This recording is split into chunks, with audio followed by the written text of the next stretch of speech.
A gente deixou lá no site a cartilha, deixou os materiais, deixou esse termo de encaminhamento, deixou um termo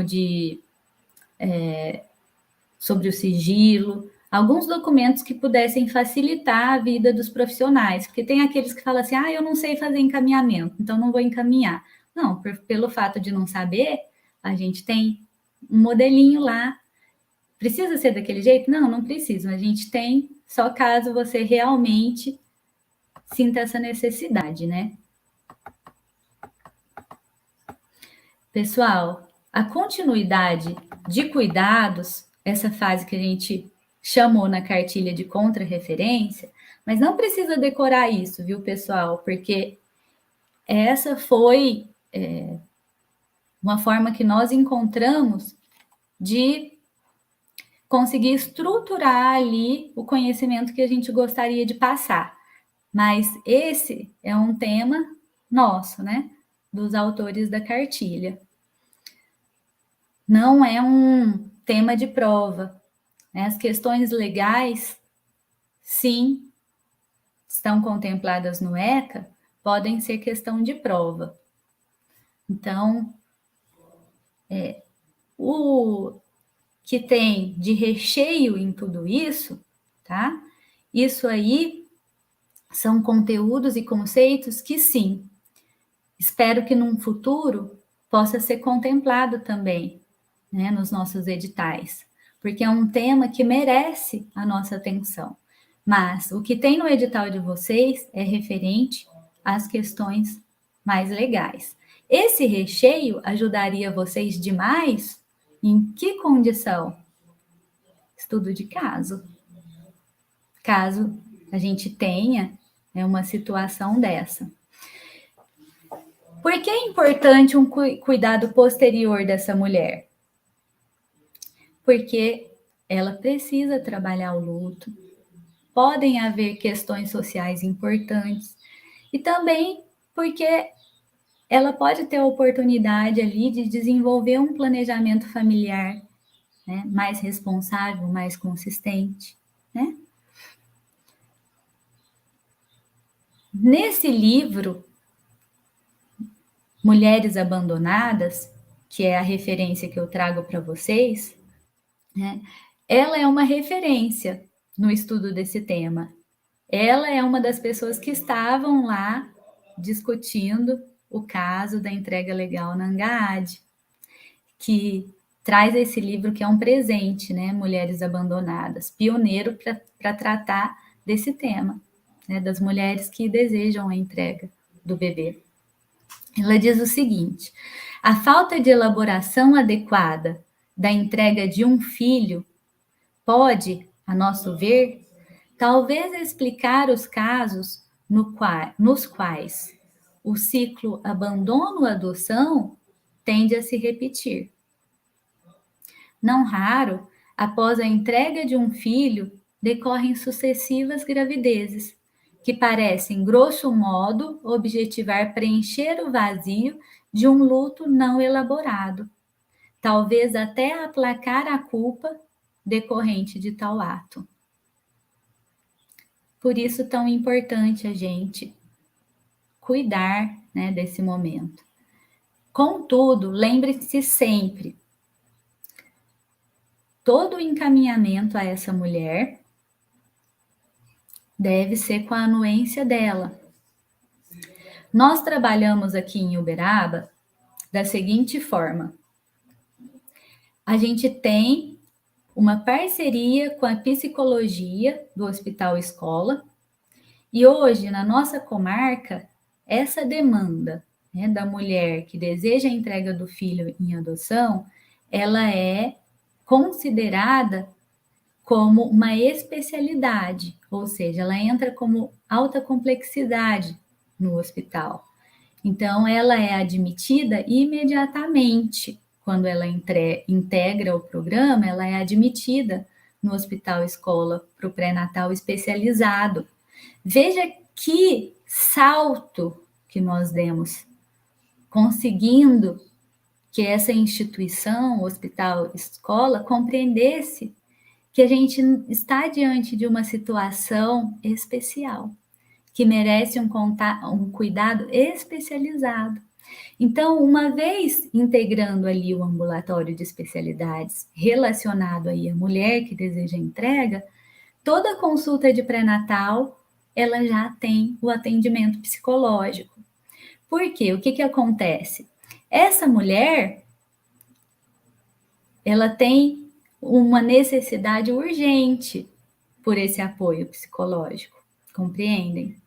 Não dá para colocar ela numa fila eletrônica, por exemplo, à espera de um atendimento psicológico da rede.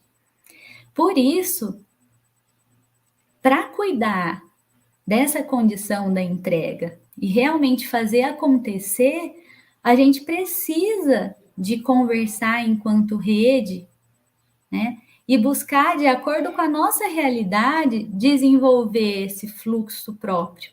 Porque o fluxo tem que ter a cara do território. Senão tudo o que a gente estiver falando aqui não vai passar de letra morta. Porque, ela tem direito à assistência psicológica. Tem. Mas aí a gente põe ela lá na fila eletrônica, ela vai ter essa assistência 6 meses depois de ter dado à luz, né? Então, como que a gente pode, né, diante da realidade da nossa rede, sensibilizar ali até a gestão de que isso não é um programa do Tribunal de Justiça, né? É um programa de toda a rede, de todo o sistema de garantias. Pessoal, se essa mulher desiste de entregar o filho em adoção, pela lei, fala aí no chat para mim, quanto tempo ela deve ser acompanhada pela rede após a desistência? Quanto tempo essa mulher deve ser acompanhada pela rede após a desistência do filho em adoção? 120, Jana? Vocês concordam? É 120?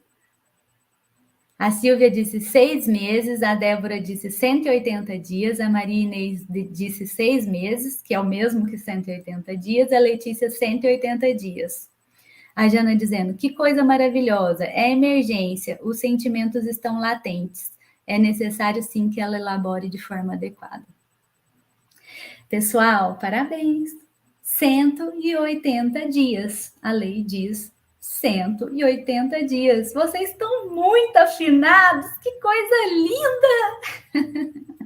Jana, pela sua coragem, você não vai esquecer jamais que é 180. Adoro essas pessoas que se manifestam. É preciso errar. Então, vamos continuar para a gente conseguir, então, finalizar nosso dia de hoje, que está lindo, maravilhoso. Atendimento pela equipe técnica do Judiciário. Aqui eu reforço, o atendimento é o único que é a porta de entrada é infância e juventude. Né? Existe a sugestão de que tenha um técnico de referência aí, né, para atender essa demanda. Quando alguém me perguntou lá no chat, e quando não tem equipe técnica na comarca? O juiz vai receber essa demanda do local que atendeu, né? Que vai relatar ao juiz que atendeu, e quem vai fazer o acompanhamento dessa gestante é a própria rede, tá? Mas essa demanda precisa chegar ao juiz. Mas lá não tem juiz da vara da infância. Ele atende tudo, é para ele, tá?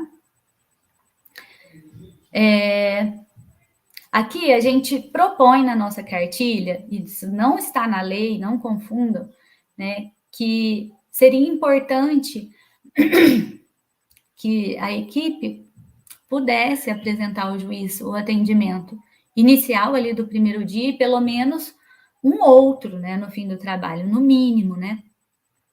E marcar ali com a gestante, fazer um cronograma com a gestante dos atendimentos.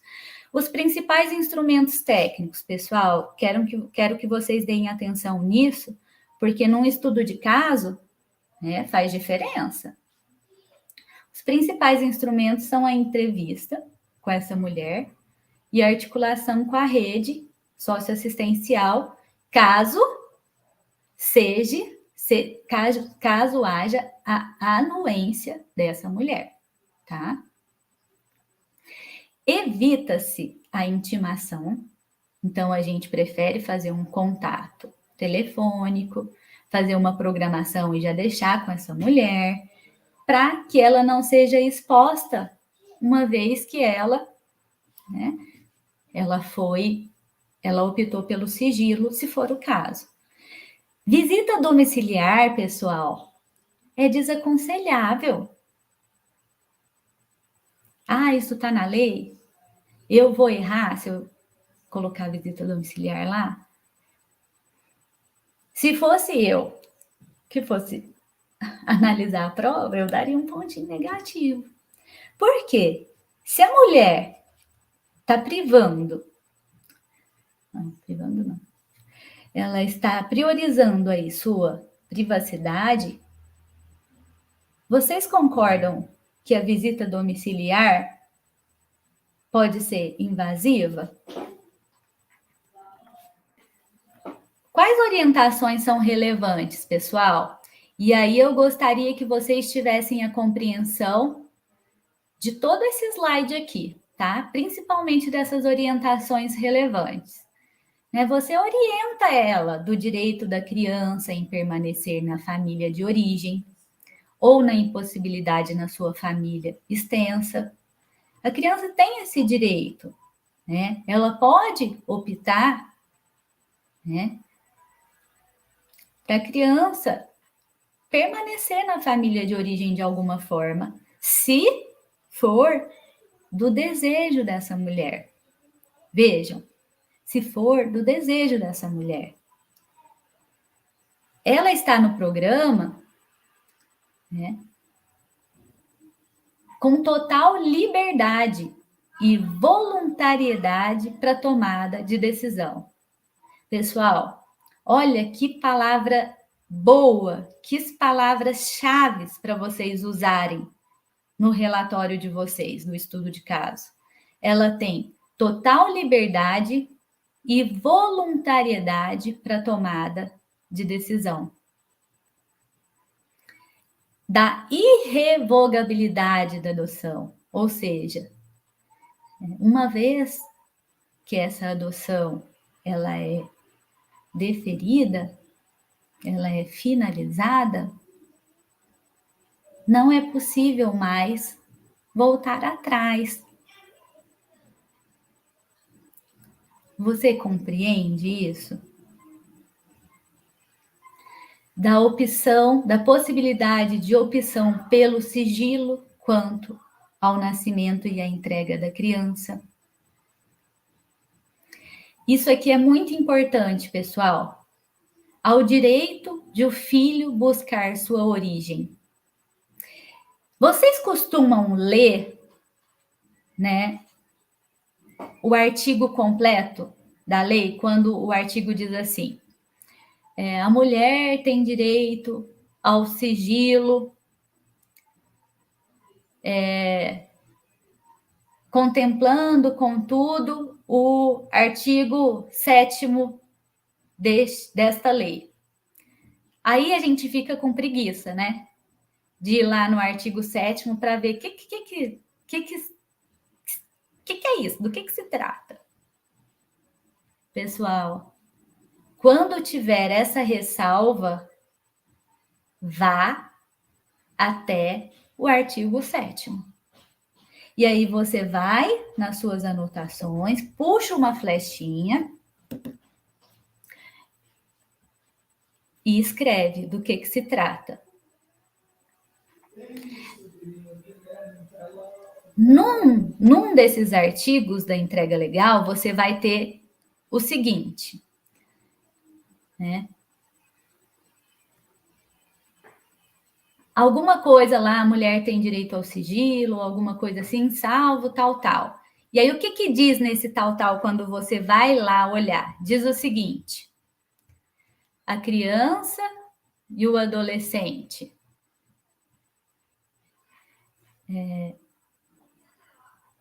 entregue para a família por adoção ou adotivo tem o direito de ter acesso ao seu processo, a todo o seu processo judicial e a sua história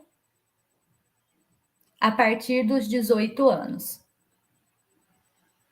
Veja, é importante que ela saiba que ela tem direito ao sigilo, contudo, existe na legislação da criança e do adolescente essa prerrogativa de que o filho tem o direito de buscar sua origem depois que ele completa 18 anos e que ele terá acesso aos dados dela após os 18 anos. Veja, eu dei essa orientação para todas as mulheres que eu atendi no programa. Nenhuma delas disse: isso não é justo. Então não vou participar desse programa. Olha, eu não tive essa experiência. Mas elas precisam ser informadas para que elas possam trabalhar isso caso aconteça no futuro de serem procuradas.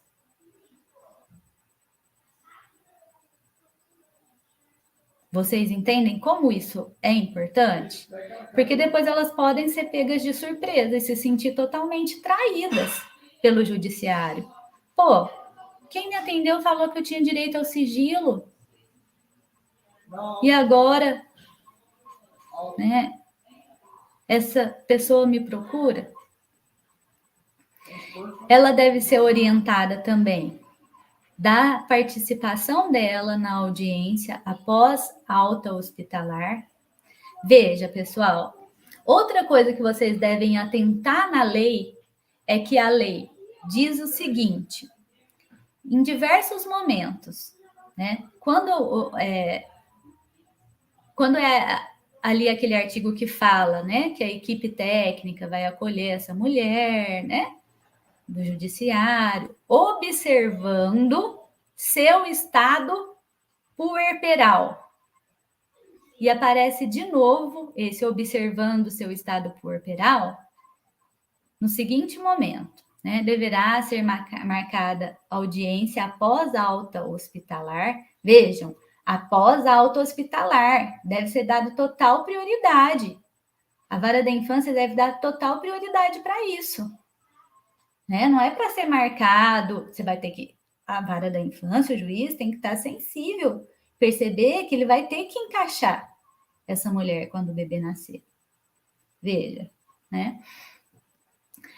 Após a alta hospitalar, observado o estado puerperal dessa mulher. O que é isso? O que é estado puerperal?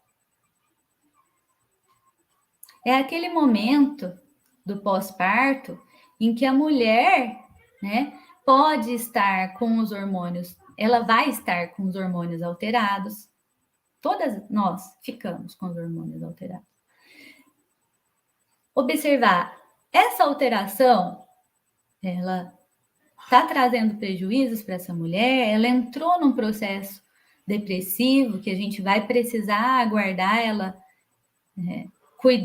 se cuidar, para que ela possa estar mais fortalecida para essa audiência, pode acontecer. Nós temos que estar sensíveis a isso. Ah, foi um parto de risco muito difícil, ela precisou tirar o útero, ou aconteceu uma intercorrência, ela está num estado mais delicado de recuperação. Nós não vamos né, fazer uma audiência nessa condição. Né? Nós vamos aguardar alguns dias, sentir que se ela está melhor para poder participar dessa alta. Contudo, né, é preciso que a gente dê atenção, né, a essa audiência, mesmo porque elas se sentem muito ansiosas para que aconteça essa alta. É como se elas precisassem fechar esse ciclo, né? E aí essa audiência, ela não deve ser postergada. A gente deve informá-la também do direito de desistência da entrega para adoção, dos prazos, assim como o direito de receber assistência integral por meio dos serviços presentes na rede de atendimento, caso ela deseje. Pobreza por si só não é critério para entrega, né? É importante identificar que as privações sociais que estão ali relacionadas a esse desejo, elas devem ser trabalhadas em rede, né? Numa perspectiva ainda que de médio prazo de superação dessa vulnerabilidade. Então, as dificuldades socioeconômicas em si mesmo não seriam questões determinantes. Ah, mas essa dificuldade socioeconômica é o principal. Aí o que você vai olhar? Você vai olhar para a disponibilidade dela para essa maternidade, para esta maternagem. Se é só uma questão de pobreza, então, se a gente oferece estrutura, ela vai se organizar para cuidar desse filho. Que bom! Né? Agora, se não for só uma questão de pobreza, ela vai te dizer: não, tem essa questão, isso para mim é fundamental, porque eu já tenho 3 filhos, né? Eu não tenho nenhuma disponibilidade nesse momento para essa 4ª gestação, para essa 3ª gestação, para essa 2ª gestação, né? Ou para um filho nesse momento da vida, né? Tem essa questão da pobreza, mas a questão é que eu não quero. Ou seja, a pobreza precisaria estar associada ao desejo, ok? Ao desejo. Em caso de acionar a família extensa, e quem que te diz isso? Você que diz para a mulher? Não, você está me trazendo, o que você está me trazendo aí é uma dificuldade socioeconômica, isso não justifica, não. Não é você que vai dizer para ela, é ela que vai te dizer. Certo? Mas você tem que perceber que, né, tem ali uma situação de pobreza importante e entender se é uma questão de pobreza que pode ser trabalhada, ainda que numa superação a médio e a longo prazo, e oferecido aí a inserção em políticas públicas que é o direito dela, né? Ou realmente é parte dessa questão de fato, né, da indisponibilidade, né, do não desejo de fato da maternidade. Em caso de acionar a rede familiar extensa, lembrar que o prazo definido em lei é 90 dias. Lembrar também que a gestante ela não pode indicar uma pessoa para receber essa criança, né, que não seja o próprio genitor ou a família extensa, tá? Hoje isso não é permitido em lei, hoje, né? Num futuro, será que a gente pode ter uma situação dessa? Talvez possa, né? Hoje, né, em lei, somente se for um familiar ou o próprio genitor. O relatório, pessoal, é muito importante que a gente entenda que o relatório não é ali uma descrição nua e crua, né? O relatório é algo que passa a integrar o processo judicial dessa mulher e que no futuro pode ser o documento, né, que um filho por adoção vai ler para conhecer a sua história. Veja só a importância dos nossos registros. Nós temos que ter sensibilidade quando a gente faz um relatório social. Num processo, seja ele de entrega legal, seja ele um processo de adoção.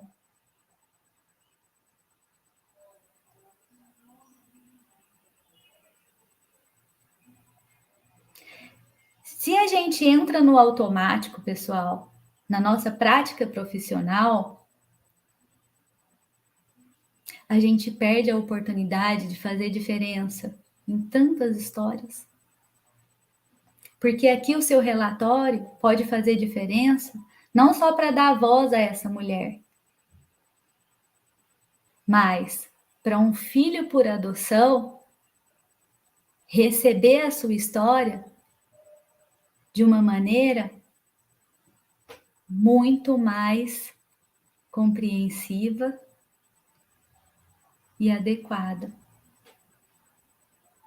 Então, o relatório é um momento da mulher ter voz, enquanto sujeito de sua história, considerando as expressões da questão social e os fatores subjetivos que constituem sua história, sua trajetória pessoal, familiar, suas motivações, decisões. Quais conteúdos que podem ser relevantes na construção do parecer? Tá, você vai construir um parecer?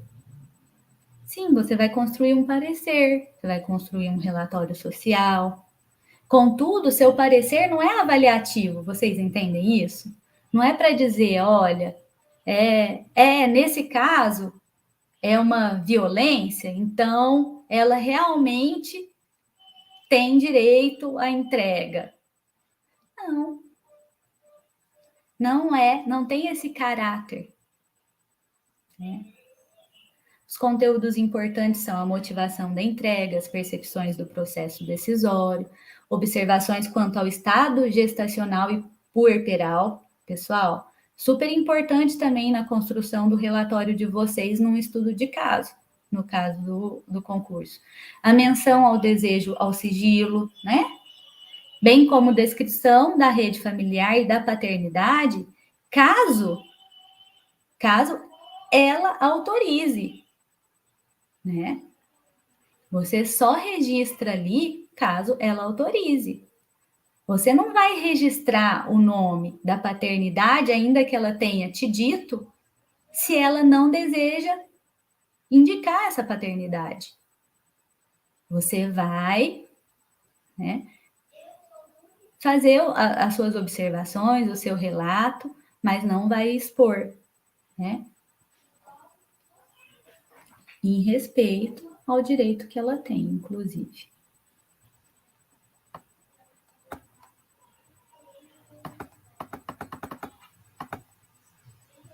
Cuidados na colocação do bebê em família adotiva. Não seria muito melhor se a gente já apresentasse o bebê, já que muitas dessas mulheres já foram bem acompanhadas, já estão convictas, a gente evita um acolhimento familiar ou um acolhimento em família acolhedora. Para o bebê isso seria muito melhor, realmente, seria. Mas o que eu digo para vocês, eu fui uma defensora no início, né, de que nós deveríamos sim evitar o acolhimento do bebê. Eu mesma vivenciei uma situação bastante constrangedora, foi difícil. O que aconteceu? O bebê foi para a família por adoção e depois da audiência, a audiência tinha acontecido, né? Ela tinha confirmado o desejo pela entrega, mas ela desistiu nos 10 dias. Essa família ficou transtornada e eu também fiquei. Porque aquela família vinha de inúmeros lutos.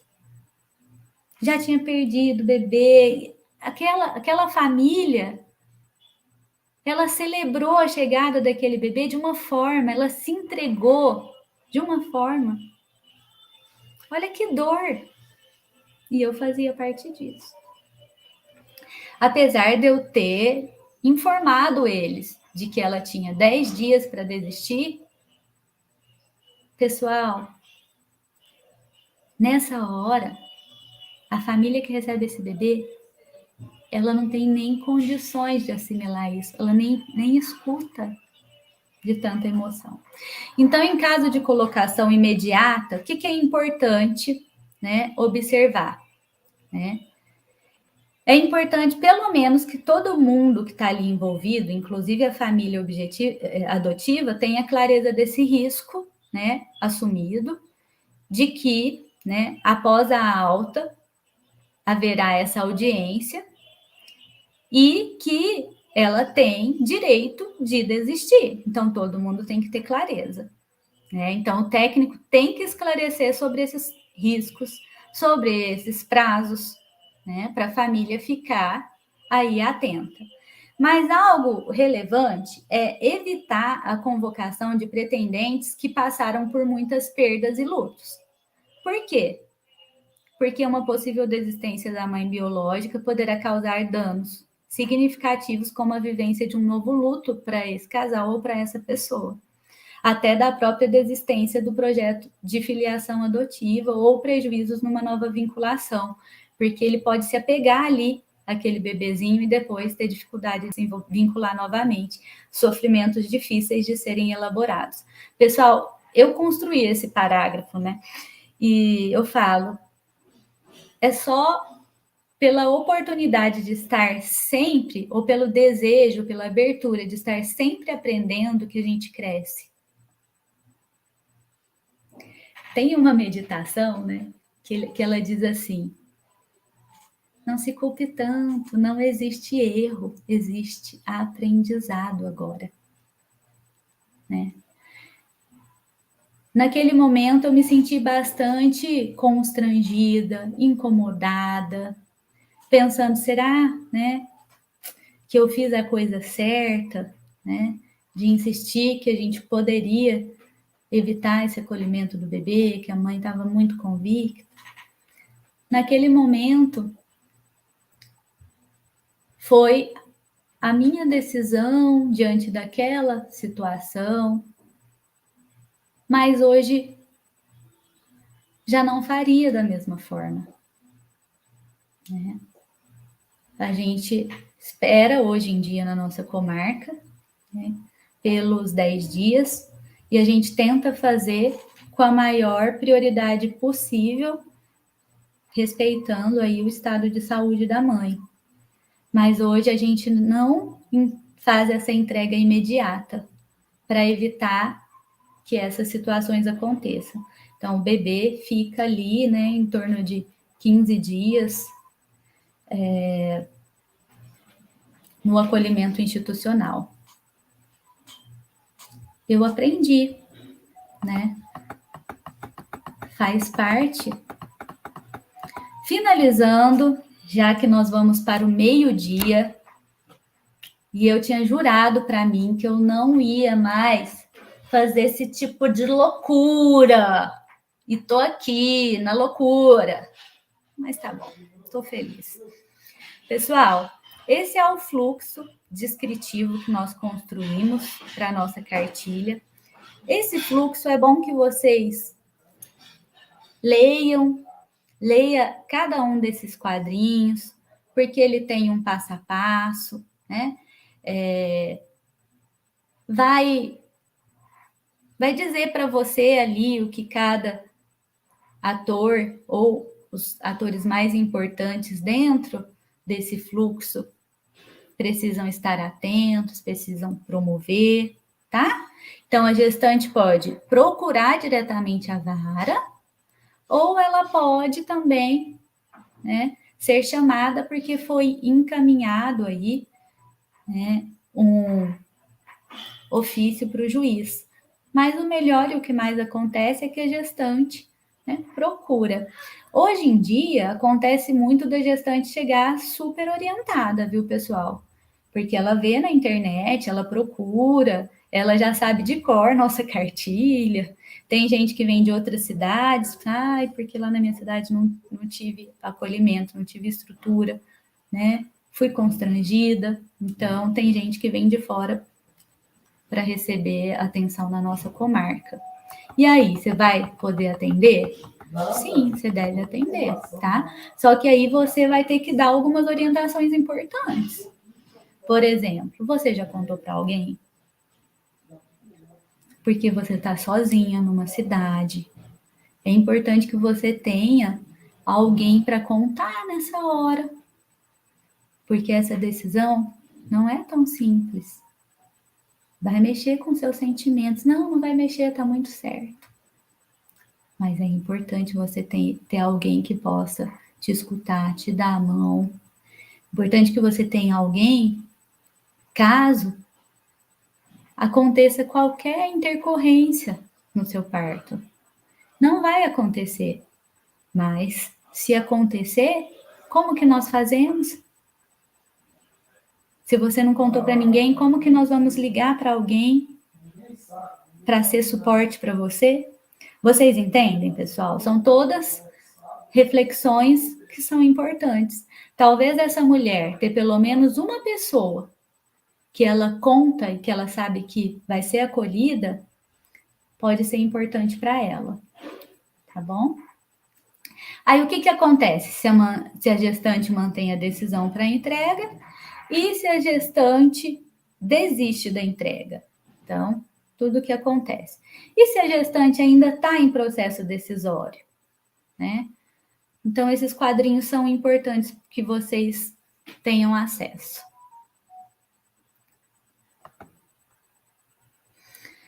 Saber viver. Vamos finalizar com poesia? Não sei se a vida é curta ou longa demais para nós, mas sei que nada do que vivemos tem sentido se não tocamos o coração das pessoas. Muitas vezes basta ser o colo que acolhe, o braço que envolve, a palavra que conforta, o silêncio que respeita, a alegria que contagia, a lágrima que corre, o olhar que acaricia, o desejo que sacia, o amor que promove. Isso não é coisa de outro mundo, é o que dá sentido à vida, é o que faz com que ela não seja nem curta, nem longa demais, mas que seja intensa, verdadeira, pura, enquanto ela durar. Lembrem-se, a entrega legal, nós estamos falando da entrega de recém-nascidos até 45 dias. Essa data de 45 dias é adotada pelos principais programas. Corresponde a quê? Por que 45 dias? Tem um sentido nessa escolha. Aí é o que ninguém te fala no cursinho, mas a tartaruguinha fala. 45 dias porque equivale ao momento de puerpério, né? Lembra que quando a gente tem uma cesárea, tem que ficar lá de jejum de sexo quantos dias? Não é? É o puerpério. Então, 45 dias. Então, a gente não está falando de uma mãe que quer entregar uma criança de 2 anos, porque aí a gente já tem um vínculo, tá? Né? Aí já não é entrega legal, né? Aí a gente já está falando de uma outra situação, tá? Obrigada, Bárbara. Fico muito feliz que a sua manhã de sábado tenha sido bem proveitosa. Gente, registra aqui esse momento, posta no seu Instagram, me dá um retorno, eu reposto vocês. Eu quero muito, muito que esse meu novo projeto, ele vingue. Quero mesmo. mesmo, porque eu estou retomando um desejo antigo que eu sempre tive. E eu estou muito feliz de colaborar na formação dos profissionais do serviço social. É sério. Eu não estou aqui com concurseiros. Vocês vão passar nesse concurso, eu sei. Mas vocês vão passar porque vocês saíram enriquecidos daqui. Porque isso vai proporcionar que vocês possam ser profissionais muito melhores. E isso me motiva pra caramba, pra caçamba. Então, por favor, né, deixa o feedback. Gente, obrigada por terem ficado aqui comigo, tá? Um beijo. Bom final de semana.